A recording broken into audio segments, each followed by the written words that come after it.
پھول کی طرح نرم و نازک ہاتھوں کو رسیوں سے جکڑ دیا گیا۔ عابد بیمار اپنی والدہ اور پھوپھی کے ساتھ اس طرح باندھ دیے گئے کہ جنبش بھی نہیں کر سکتے تھے۔ دوسرے اونٹوں پر باقی خواتین اور بچیاں بھی اسی طرح رسیوں میں بندھی ہوئی سوار کرائی گئیں۔ اہل بیت کا یہ لٹا پٹا قافلہ جس وقت کربلا کے میدان سے رخصت ہوا، اس وقت کا قیامت خیز منظر ضبط تحریر سے باہر ہے۔ واقعہ کربلا کے ایک عینی شاہد کا بیان ہے۔ قولی جگر گوشہ بطول کا سر مبارک نیزے پر لٹکائے ہوئے اسیران حرم کے اونٹ کے آگے آگے تھا۔ پیچھے 72 شہداء کے کٹے ہوئے سر دوسرے بدبخت لیے ہوئے تھے۔ خاندان رسالت کا یہ قافلہ جب مقتل کے قریب سے گزرنے لگا تو حضرت امام کی بے گور و کفن نعش اور دیگر شہداء کرام کے جنازوں پر نظر پڑتے ہی خواتین اہل بیت بے تاب ہو گئیں۔ دل کی چوٹ ضبط نہ ہو سکی۔ آہ و فریاد کی صدا سے کربلا کی زمین ہل گئی۔ عابد بیمار شدت اضطراب سے غش پہ غش کھا رہے تھے اور حضرت شہربانو انہیں کسی طرح سنبھالا دے رہی تھی۔ قیامت کا یہ دل گداز منظر دیکھ کر پتھروں کی آنکھیں بھی امڑ آئیں۔ فاطمہ کی لاڈلی بیٹی حضرت زینب کا حال سب سے زیادہ رقت انگیز تھا۔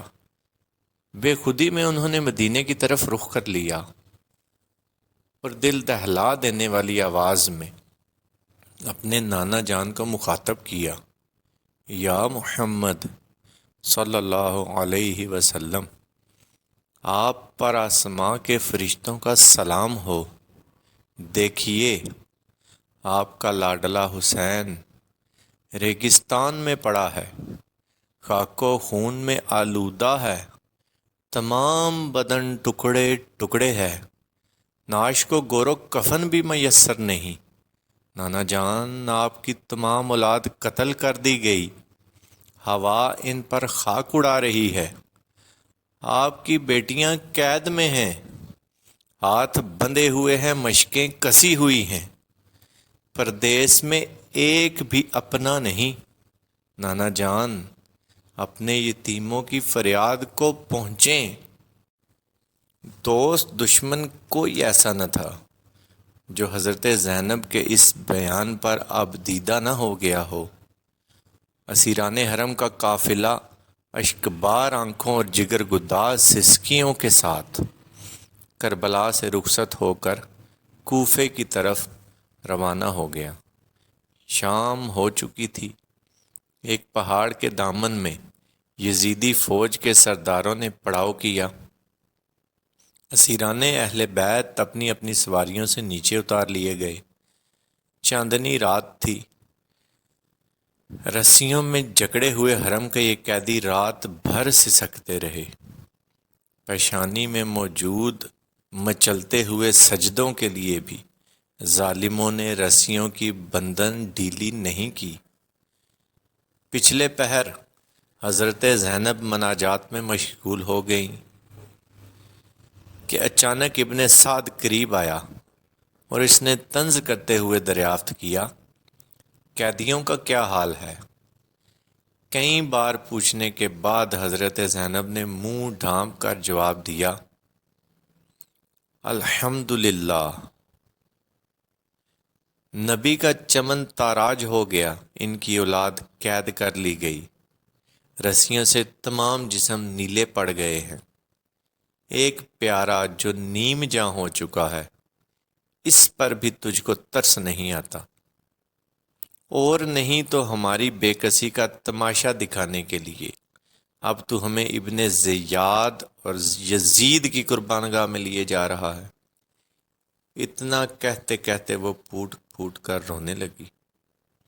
حضرت زینب کو حضرت امام زین العابدین نے تسلی دیتے ہوئے کہا، پھوپھی جان، خون کے قاتلوں سے جور و ستم کا شکوہ ہی کیا؟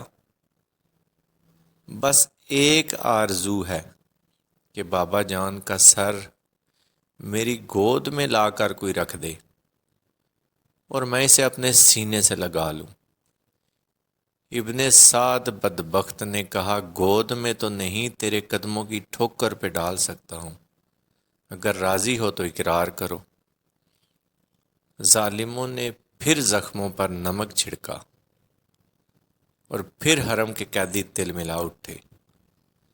اضطراب میں ڈوبی ہوئی ایک آواز کان میں آئی، بی بی میں حاضر ہو سکتی ہوں؟ نگاہ اٹھا کر دیکھا تو ایک بڑھیا سر پر چادر ڈالے منہ چھپائے سامنے کھڑی ہے۔ اجازت ملتے ہی قدموں پر گر پڑی اور دست بستہ عرض کیا، میں غریب و محتاج عورت ہوں، آل رسول کے لیے تھوڑا سا کھانا اور پانی لے کر حاضر ہوئی ہوں۔ بی بی میں غیر نہیں، ایک مدت تک شہزادی رسول سیدہ فاطمہ الزہرا رضی اللہ تعالی عنہا کی کنیز کا شرف حاصل رہا ہے۔ یہ اس زمانے کی بات ہے جب سیدہ کی گود میں ایک ننھی منھی بچی تھی جس کا نام زینب تھا۔ حضرت زینب نے ابلتے ہوئے جذبات پر قابو پا کر جواب دیا، تو نے اس جنگل اور پردیس میں ہم مظلوموں کی مہمان نوازی کی، ہماری دعائیں تیرے ساتھ ہیں، خدا تجھے دونوں جہاں میں خوشیاں عطا فرمائے۔ بڑھیا کو جب یہ معلوم ہوا کہ یہیں حضرت زینب ہیں تو چیخ مار کر گلے سے لپٹ گئی اور جان بنت رسول کے قدموں پر نثار کر دی۔ عشق و اخلاص کی تاریخ میں ایک نئے شہید کا اضافہ ہوا۔ دوسرے دن ظہر کے وقت اہل بیت کا لٹا ہوا کارواں کوفے کی آبادی میں داخل ہوا۔ بازار میں دونوں طرف سنگدل تماشائیوں کے ٹھٹھ لگے ہوئے تھے۔ خاندان نبوت کی بیبیاں شرم و غیرت سے گڑی جا رہی تھیں، سجدے میں سر جھکا لیا کہ معصوم چہروں پر غیر محرم کی نظر نہ پڑ سکے۔ آنکھیں اشکبار تھی، دل رو رہے تھے۔ اس احساس سے زخموں کی شدت اور بڑھ گئی تھی کہ کربلا کے میدان میں قیامت ٹوٹنا تھی، ٹوٹ گئی۔ اب محمد عربی کی ناموس کو گلی گلی پھرایا جا رہا ہے۔ کلمہ پڑھنے والی امت کی غیرت ختم ہو گئی تھی۔ خوشی کے جشن میں سارا کوفہ ناچ رہا تھا۔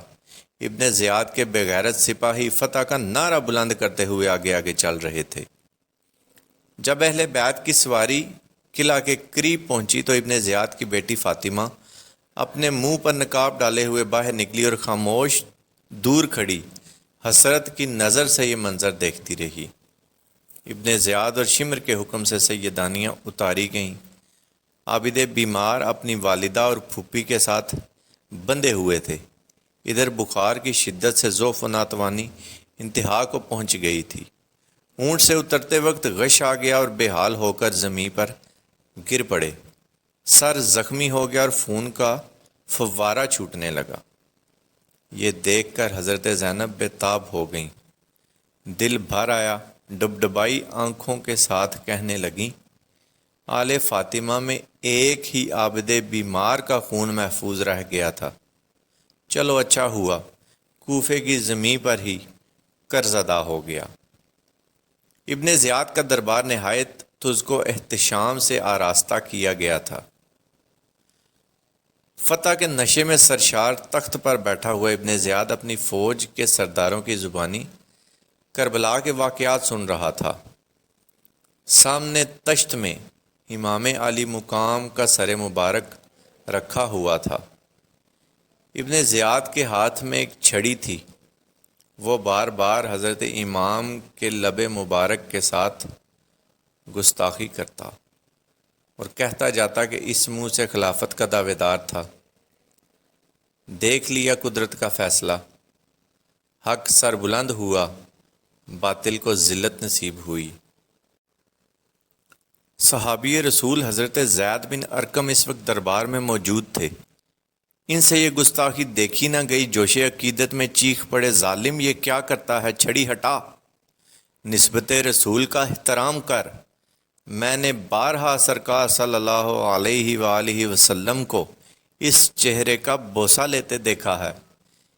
ابن زیاد نے غصہ سے پیچ و تاب کھاتے ہوئے کہا، اگر تو صحابی رسول نہ ہوتا تو میں تیرا سر قلم کروا دیتا۔ حضرت ابن ارقم نے جواب دیا، اتنا ہی تجھے رسول اللہ کی نسبت کا خیال ہوتا تو ان کے جگر گوشوں کو تو کبھی قتل نہ کراتا۔ تجھے ذرا غیرت نہیں آئی کہ جس رسول صلی اللہ علیہ وآلہ وسلم کا تو کلمہ پڑھتا ہے، انہی کی اولاد کو تحت کرایا ہے، اور اب ان کی عفت مآب بیٹیوں کو قیدی بنا کر گلی گلی پھرا رہا ہے۔ ابن زیاد زلزلہ خیز جواب سن کر تلملا گیا، لیکن خون کا گھونٹ پی کے رہ گیا۔